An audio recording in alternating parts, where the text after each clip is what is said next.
귀신을 보셨나요? 귀신? 여러분들? 귀신. 아니요. 귀신 본 경험 있으세요? 없으시죠? 꼬가 보이겠지. 근데 이게 왜냐면 어렸을 때 우리 그 두려움은 그 태어난 이후에 직접적으로 간접적으로 학습되는 것이거든요. 그래서 저 같은 경우도 이제 그 어렸을 적에 그 저희 셋째 동생이 굉장히 많이 울었어요.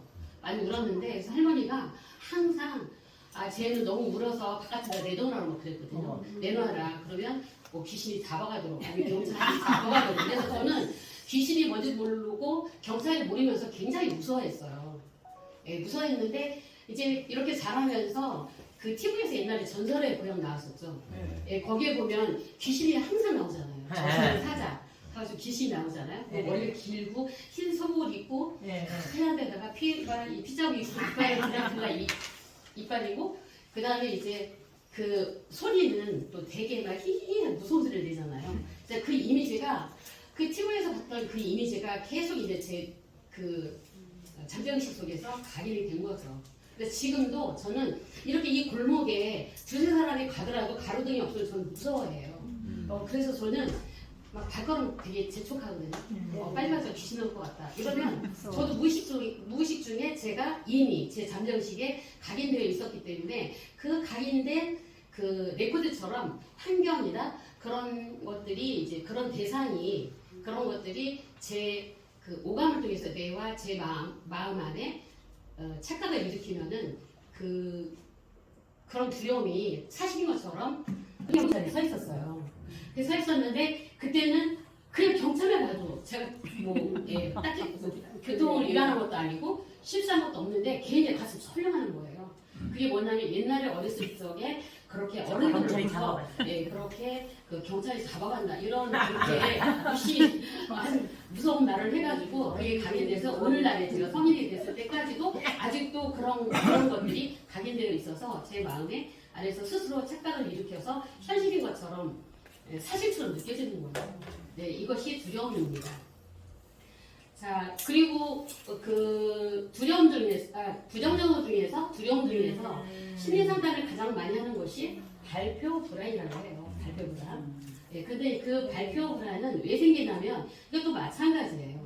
그 마음 안에서 그 두려운 대상을 마음에서 착각을 일으키기 때문에 그 우리가 발표를 한다 그러면 그 청중들한테 그 두려운 존재로 두려운 대상으로 착각을 하는 거죠. 이게 왜 그러냐면 우리가 이제 그 어렸을 때 부모님들이 그 이제 좀 이따 나오는데 CP라고 해서 페어렌츠 자아가 있어요. 그래서 그 자아에 엄격한 부모, 엄격한 어버이, 비판적인 어버이, 그 강도 높은 그런 그 권위적인 그런 아버지한테 그 아버지 같은 그 자아에서 양육이 되면은 그렇게 이제 그런 것들이 이제 억압이 되고 또 자기 마음대로 할 수가 없기 때문에 그래서 그런 것들이 우리 잠재 속에서 내재돼서 각인됐기 때문에 역시 그것들이 많은 그 선생님들한테도 학교에서 강한 꾸준함을 듣거나 또 친구들이랑 뭐 이제 이렇게 창피를 당하거나 또 그렇게 부모님들로부터 그 엄격한 그 양육을 받은 아이들이 그 많은 사람들로부터 연합이 돼서 두려운 대상으로 마음에서 착각이 일어나는 것입니다. 그래서 사실은 우리가 발표관을 가면 발표를 하러 갈 때 기자하는 거가 사실은 뭐 거기 있는 그 대상들이 청중들이 뭐 상우도 아니고 악어도 아니고 귀신도 아닌데 저를 그 잡아먹는 것도 아니고 그렇게 두려워할 이유가 없는데 이미 저희들은 이미 성장하면서 학습이 됐기 때문에 그 두려움이 그 억압이 우리 그 잠재의식 속에 내재되어 있어서 그게 그 마음 안에 착각과 연합이 돼서 그렇게 두려운 대상으로 나타나는 것입니다.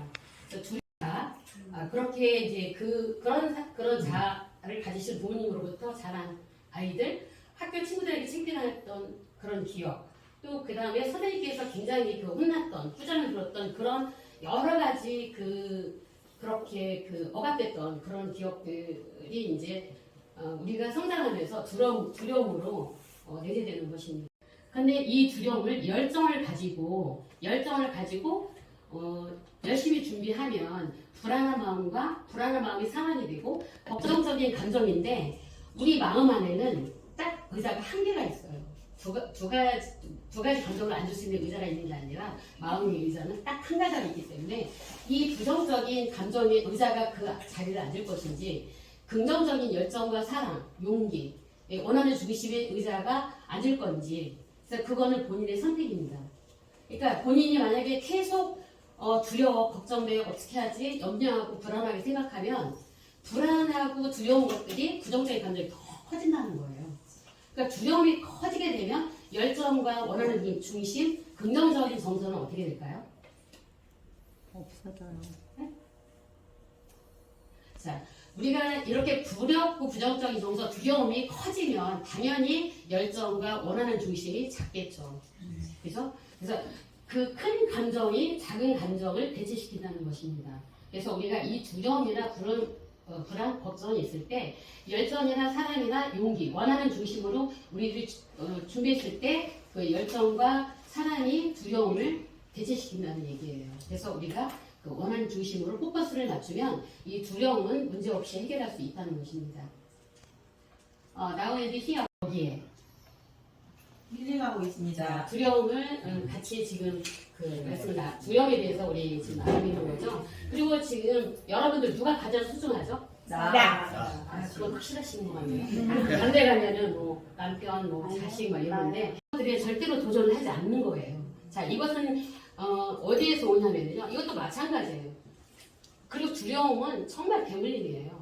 대물림이라고 했어요. 그래서 그러나 이거는 학습 이후에 우리가 태어난 이후에 학습이 된 거기 때문에 이것은 저희들이 고칠 수가 있어요. 네.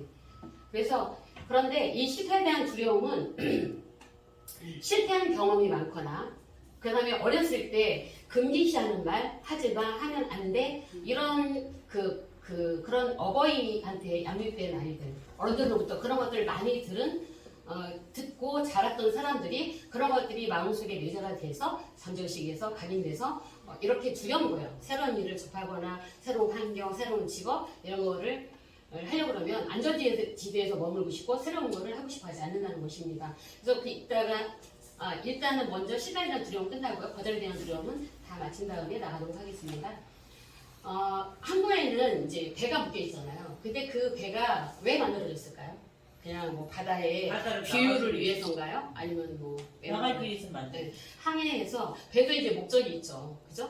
배가 항해하면서 목적이 있죠. 어디로 가는 네, 가서 짐을 실어나려고 하는 목적들이 있잖아요. 바다로 나가기 위해서 만들어진 배죠. 이와 같이 우리 사람들은 그 잠재의식 속에 무한한 그 재능을 가지고 있다고 해요. 교수는 하나 모르겠는데 0.5에서 5%인가요? 저희들 재능을 사용하고 부정적인 감정, 두려움 이런 것들은 억압은 자신한테까지 대물림이라고 했잖아요. 그래서 굉장히 좀 약간 무섭죠. 그래서 꼭 치유를 해야 됩니다. 그래서 이 3살 버릇이 어른들로부터 되게 저희들은 다 그렇게 자랐잖아요. 저도 그렇게 자랐어요. 어른들 저는 할아버지 앞에서 항상 좋은 말씀을 묻고 그러거든요. 네, 여러분들도 다 그렇게 하지 않았나요? 네. 그래서 그렇게 저희 자아가 없이 아까 또 교수님 자아 말씀하셨는데 정말 나 자신을 사랑하고 나를 소중하게 여길 때 자기 자아가 성장이 되는 거고 그러면서 지금 이렇게 잠재대에서 그 억압에 내재되는 사람들은 자존감이 굉장히 결여되어 있어요. 떨어져 있어요. 낮아서 무엇인가 스스로 아까처럼 안전지대에서 도전하려고 하는 그런 사고가 없다는 거죠. 네, 그래서 3살 버릇이 여든까지 간다고 했는데 그래서 우리가 이런 것들을 이제 우리는 성인이다 보면 다들 결혼을 하셨고 한데 그러니까 서로 이렇게 어려운 환경에서 자랐기 때문에 자기가 받으려고만 하지 말고 정말 다 우리가 그렇게 비슷한 환경에서 자라온 사람들이기 때문에 이해를 해주고 서로 존중해주고 배려해주고 수용해주고 우리가 첫 만남에처럼 진정성 있게 일치성 있게 이렇게 잘 받아주면서 같이 서로 배려한 마음을 갖다 보면 이렇게 3살까지 8까지 가지는 않을 것 같아요. 네. 그래서 어쨌든 무의식 그 억압은 저희들이 반드시 치료를 해야 되기 때문에 지금도 이제 우리 선생님들도 이제 마음 안에 또 자녀들도 있으시고 하니까 네, 좀 도움이 됐으면 좋겠고요. 실패에 대한 두려움. 이 실패에 대한 두려움은요. 아까도 말씀 이런 것들에 얽매여서 그렇게 이제 스트레스 받으면서 부정적으로 하지 말라는 말씀을 드리는 겁니다. 그리고 성공 경험 쌓기. 우리가 이제 두렵다 보면은 아까도 말씀드렸지만 실패에 대한 두려움은 계속 뭔가 안전지대에서 있으려고 그러고 도전하지 않으려고 그래요. 그죠?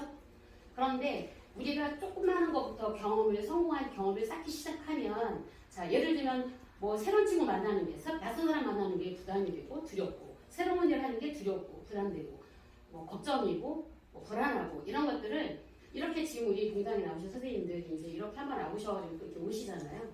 너무 좋잖아요. 그러니까 이렇게 도전하는 거예요. 이렇게 하나하나 이렇게 도전하는 것들을 작은 것부터 반복해서 계속 하면서 성공 쌓기를 해보는 거죠. 그럼 나중에는 그런 것들이 점점 그 두려움이나 부정적인 감정이 적어지면서 긍정적 성공의 경험이 쌓이면서 이제 그 긍정적인 그런 정서로 바뀌겠죠. 두려움은 내가 만들어낸 거짓된 증거일 뿐입니다. 그래서 이거는 아까도 말했지만 사실이 아닌 것이 내 마음 안에 착각을 일으켜서 사실인 것처럼 그런 두려운 것으로 만드는 것이에요. 네, 그래서 여러분들이 그렇게 아시고 보시는 것 같고요. 저기 거절이라는 질문도 있는데 시간이 안 되시죠? 네. 그건 그런 욕구예요. 자, 우리 1단계부터 욕구를 보면 그 메솔라의 욕구 5단계에 보면 네, 동물적인 욕구인데 동물적인 욕구는 생적인 욕구는 우리가 먹고 마시고 싸고 자는 거죠. 네. 그리고 무가치는 자기가 남들은 다 가치가 있고 다 잘하는데 나는 가치가 없고 쓸모가 없다라고 자기 자신을 그렇게 비판하는 거죠. 근데 아까 했지만 정말 자기는 가치가 있는 거죠. 왜 가치가 없겠어요? 그죠? 우리는 5%밖에 못 쓰는데. 네, 그래서 자기가 가치가 있기 때문에 자기 자신을 자아를 키워서 자기 자신을 소중하게 생각하고 자기를 사랑하고 해서 가치를 높이면서 그리고 절망은 이제 모든 게 끝났어 이런 거거든요. 난 더 이상 뭐가 없어. 그러면서 이제 이분들은 뭐냐면 마지막에는 알코올 중독이 되거나 뭐 아니면 뭐 노숙자가 되거나 아니면 자살해요. 근데 사실은 우리는 꿈도 있고 비전도 있고 희망이 있잖아요. 그래서 그렇게 이제 긍정적인 것을 로 바꾸면 이제 그 절망이 희망으로 바뀔 수 있다는 거죠. 그래서 우리는 이렇게 그 욕구 좌절과 마음이 구멍이 난 것들은 애정 결핍이고 아까 욕구 충족이 안 됐다는 거고요. 부모가 자녀에게 줄 수 있는 최고의 선물은 정말 많은 유산 돈보다도 그 욕구의 충족, 존중의 욕구의 충족을 채워주면 된다는 거예요. 네. 자존감이 높아지고 NP. 네. 실수해도 괜찮고